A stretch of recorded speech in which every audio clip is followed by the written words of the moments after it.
ये बात समझ लें कि हर अमल की फिलॉसफी का जानना ज़रूरी नहीं है, और बाज़ दफ़ा एक एक हुक्म में कई कई हिकमतें होती हैं। कुछ हिकमतें नज़र आ जाती हैं, समझ आ जाती हैं, और कईयों को पता ही नहीं चलता। अब ये तो नहीं है कि जिस अमल की, जिस हुक्म की हिकमत आपको समझ ना आए, आप कहते हैं जी मुझे समझ नहीं आती, मुझे समझ नहीं आई लिहाजा मैं नहीं मानता। ये तो कोई अकल की बात नहीं है ना। और फिर ये दोगली पॉलिसी है लोगों की, मज़हब के बारे में और पॉलिसी है, दुनियावी मामलात के बारे में और पॉलिसी है। मैंने एक दफ़ा एक लेक्चर में पूछा था कि आप बताएं कि सुबह के 2 फ़र्ज़ क्यों हैं और शाम के 3 फ़र्ज़ क्यों हैं। आप जो फिलॉसफी की बात करते हैं, हिकमत की बात करते हैं, अकल और लॉजिक की बात करते हैं कि हमें कन्विंस करें आप लॉजिकली, तो आप बताएं। बड़े से बड़ा दानिशवर हो, क्या जवाब उसके पास सिवाय इसके कोई तुक्का लगा ले। असल ये है कि दीन तो नाम है अल्लाह और उसके रसूल के हुक्म का। वो समझ में आए तो भी मानना है, समझ में ना आए तो भी मानना है। और यही है divine message behind the incident. कुर्बानी के वाक़े के पीछे जो पैगाम है वो ये है कि जो भी हुक्म मिले आप उसके आगे सरेंडर करना है। नो नहीं कि ये बात तो अकल में आती नहीं है, इसकी क्या फिलॉसफी है, क्या फलसफा है, क्या हिकमत है कि बेटे को ज़िबा करूं। पूछा उन्होंने?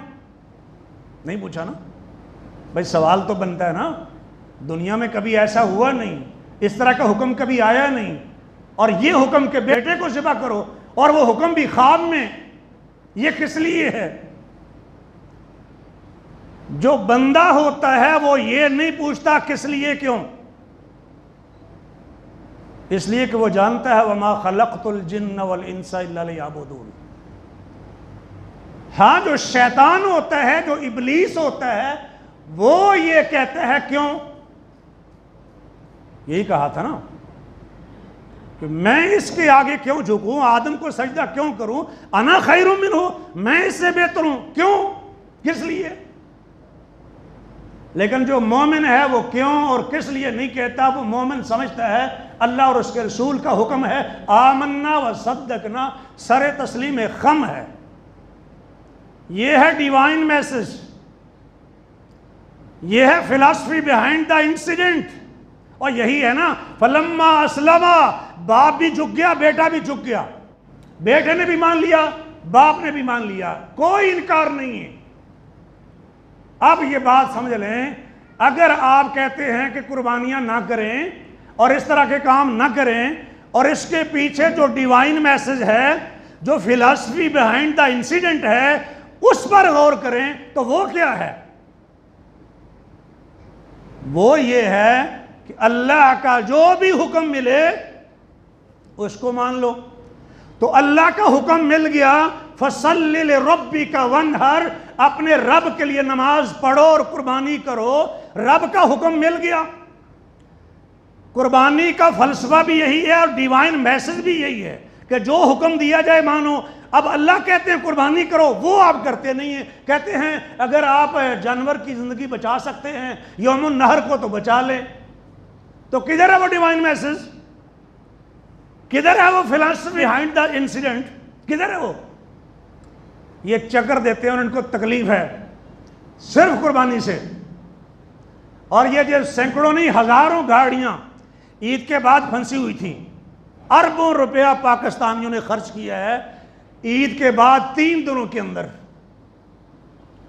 मरी में नारायण का गान में किसी को कोई तकलीफ नहीं है कि इतना बड़ा खर्च, इतने लल्ले तलल्ले, गरीब मुल्क है, गरीब कौम है, गरीब भूखे मर रहे हैं और आप कुर्बानियां करते फिर रहे हैं। उधर तो ये कहते हैं, इधर ये नहीं कहते हैं कि आप सैर सपाटे करते फिर रहे हैं और एक एक टूर के अंदर आप लाखों रुपया उड़ा देते हैं। चंद दिनों के अंदर, 3 दिनों के अंदर 3 लाख रुपया आपने उड़ा दिया। गरीब याद नहीं है आपको? मैकडोनल्ड में जाते हुए याद नहीं आते हैं? KFC पे जाते हुए याद नहीं आते हैं? ये मटन कढ़ाई खाते हुए, टिक्के और कबाब खाते हुए आपको याद नहीं आता? बट कढ़ाई पे जाते हुए याद नहीं आता आपको? जानवरों पर तरस खाओ।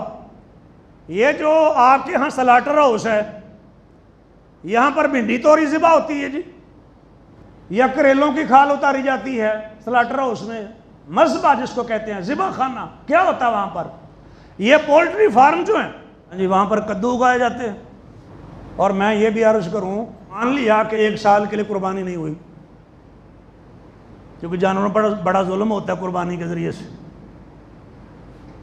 लोग कहते हैं ना तरस खाओ तरस खाओ, हालांकि अल्लाह अर्हमुर राहिमीन का हुक्म है, पैगंबर रहमतुल लिल आलमीन का हुक्म भी है और अमल भी है।